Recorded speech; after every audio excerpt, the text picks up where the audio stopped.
사도행전의 말씀을 함께 나누었습니다. 토르 어떻게 알고 계세요, 여러분? 저 토르가 이제 어디에서 나왔냐면은 북유럽이라고 유럽의 신화에서 나온 거죠. 신화. 근데 먼 옛날에는 저 토르를 진짜 사람들이 예배했어.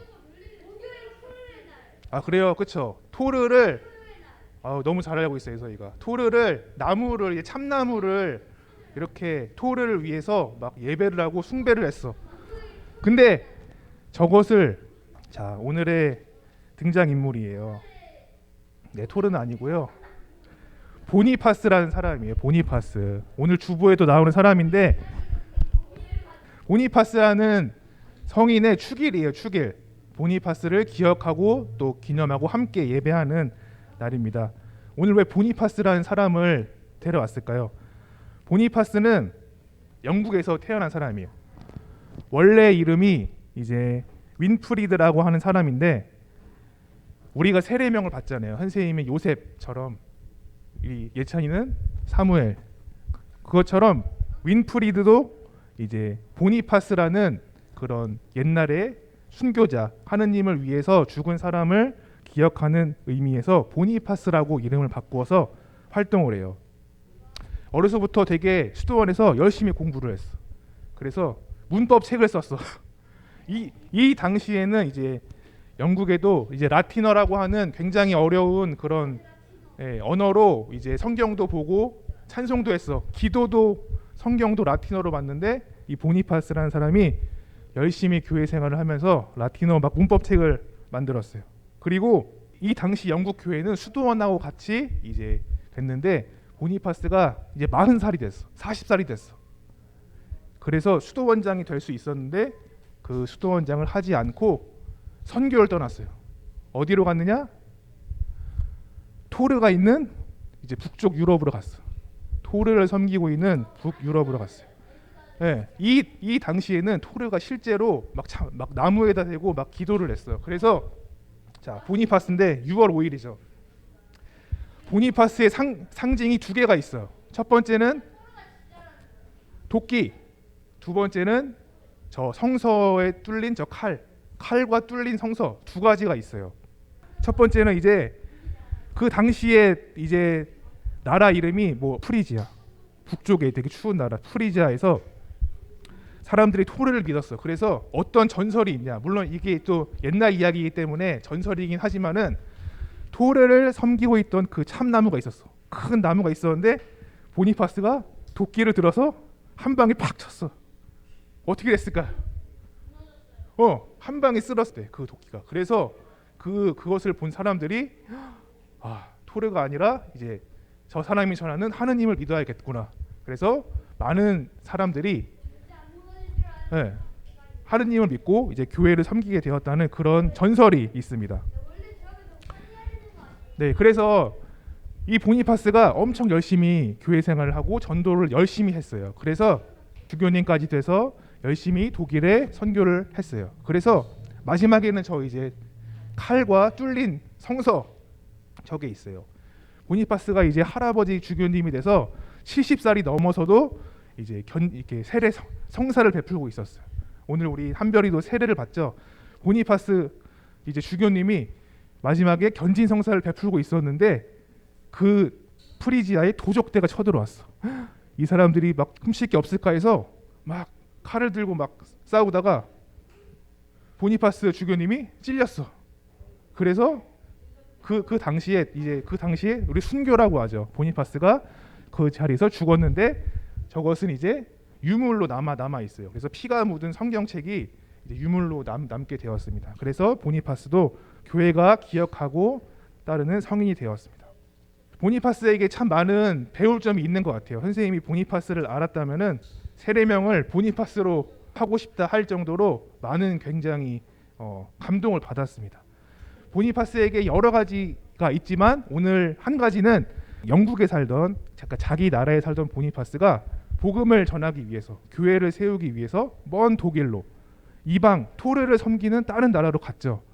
말도 통하지 않고 이렇게 막 되게 막 야만적이고 깡패 같고 막 돈도 뺏고 막 심지어 죽었어.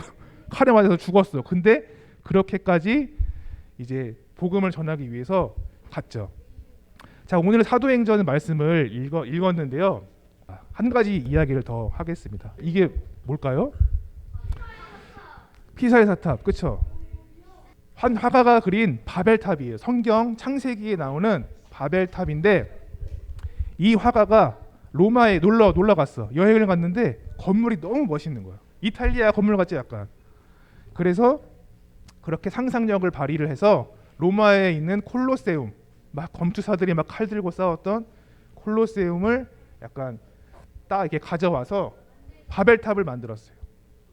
근데 우리가 바벨탑의 이야기를 창세기 11장에서 잠깐 다시 기억을 되살리자면 사람들이 막 도시를 세우고 열심히 탑을 뚝딱뚝딱 만들었어. 저기 밑에 보면은 막 왕들 있죠, 왕들이랑 수많은 사람들이 자 이제 우리가 살만하니까 열심히 만들어 보자. 근데 꼭대기까지 한번 쌓아보자, 탑을. 저기 보면은 구름 위에까지 건물이 지어지고 있어. 근데 하느님께서 어떻게 하셨어요? 사람들이 탑을 쌓지 못하게 막으셨죠.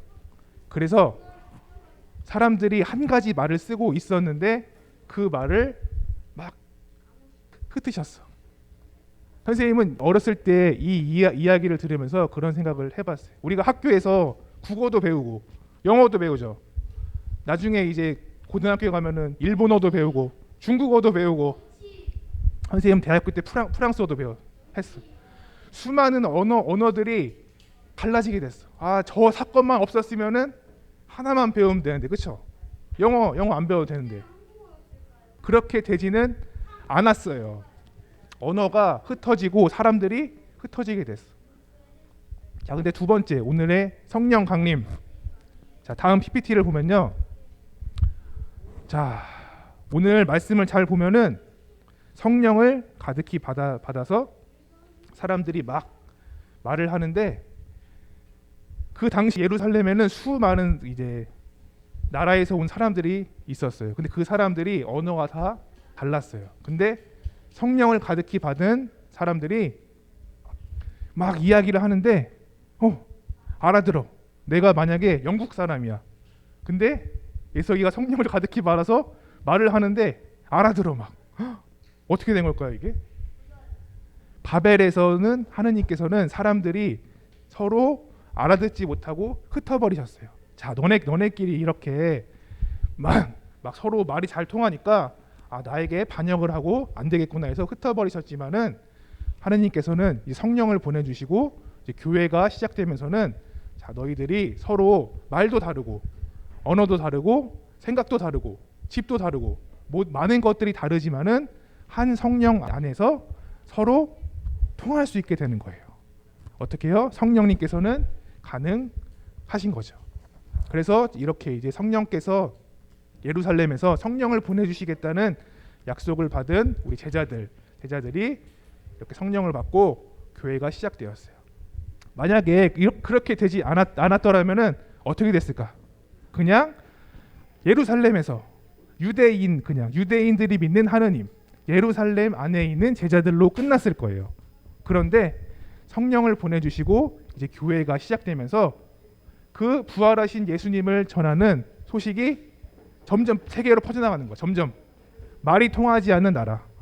그래서 예루살렘에서 유럽으로, 아까 보니파스처럼 영국에서 독일로, 우리나라도 다른 나라에서 이렇게 들어온 거죠. 하느님의 소식이.